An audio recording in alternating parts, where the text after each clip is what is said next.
Sir DVS గారు గతంలో కూడా అటవీ భూములు కబ్జా చేశారని ఆయన పైన ఆరోపణలు వస్తే ఆయన ప్రెస్ మీట్ పెట్టి కూటమి ప్రభుత్వం మీద చంద్రబాబు మీద విరుచుకుపడ్డారు.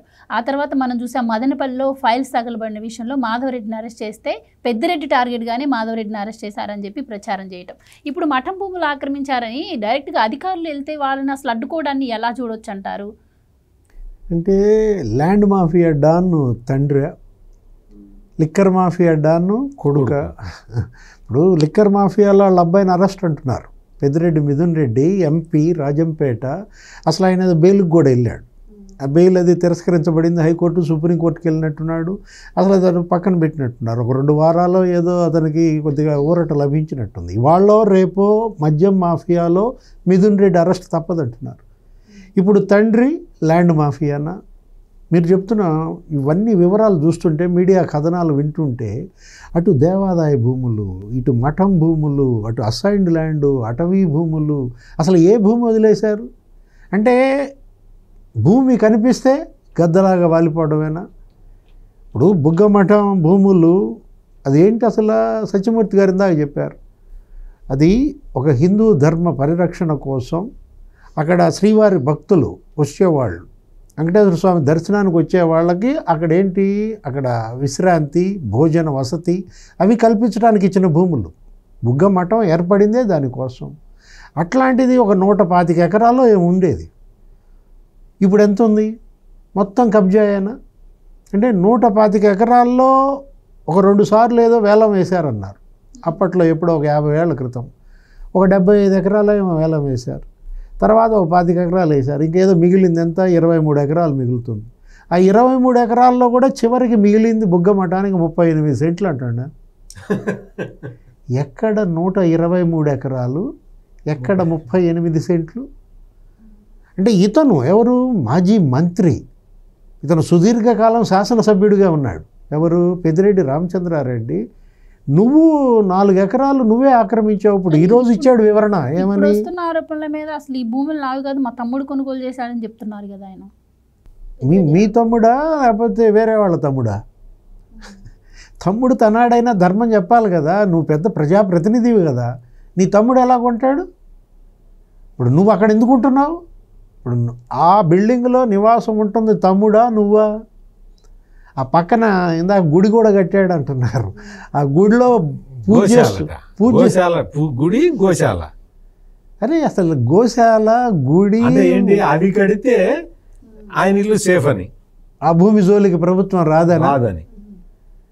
వైఎస్ఆర్ కాంగ్రెస్ పార్టీ కార్యాలయం కూడా, అంటే వైఎస్ఆర్ కాంగ్రెస్ పార్టీ కార్యాలయం కట్టాలంటే మఠం భూముల, అటవీ భూముల, ఎలా చూడాలో వీడిని? అసలు ఇది ఒక భూ బకాసురులుగా మారారు.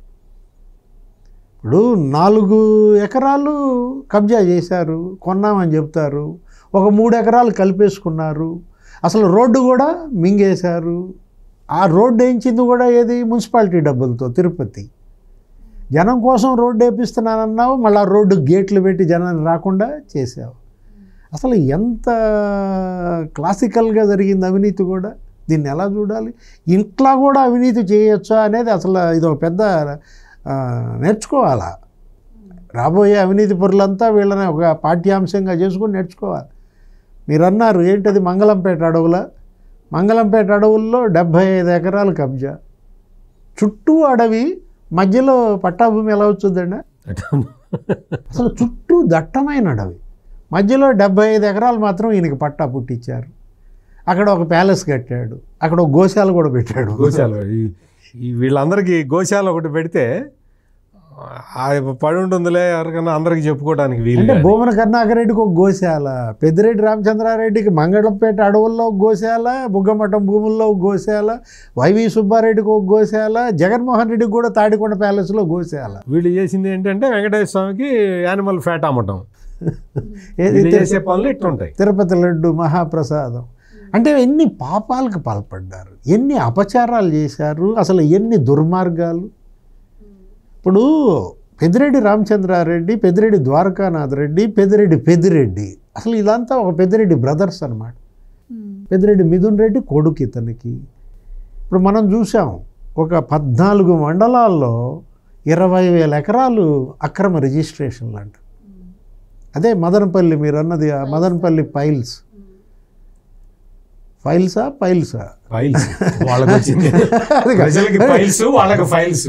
మదనపల్లి ఫైల్స్ తగలబెట్టిన కేసులో 2 ఆర్డీఓలు సస్పెండ్ అయ్యారు.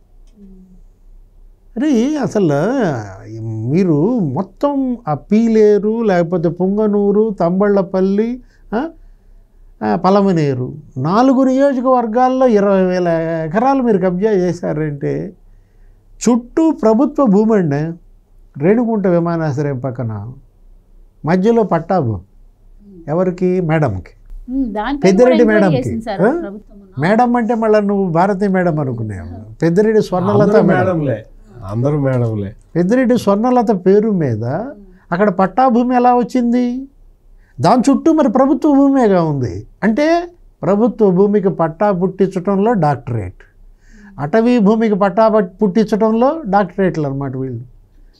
అసలు ఇప్పుడు ఈ మఠం భూములు ఎంత ఖరీదన్నారు? కొన్ని 100 కోట్లు ఈ బుగ్గ మఠం భూములు. ఎందుకు ఇచ్చారు అవి? ఎవరో చంద్రగిరి రాజులు దానం చేసిన భూములు. ఆ భూములు ఫలానా హైందవ ధర్మ పరిరక్షణ కోసం ఉపయోగించమని ఇస్తే వీళ్ళు ఏం చేస్తున్నారు? ఇదేనా వైసీపీ జగన్మోహన్ రెడ్డి చెప్పే హైందవ ధర్మం? అరే ఎంత భూములు కావాలి వీళ్ళకి? ఎవడు చచ్చిపోతే వీళ్ళకి 6 అడుగులే, 60 ఎకరాల్లో ఏమైనా పూడ్చి పెడతారా? Please subscribe to Leo News for more videos.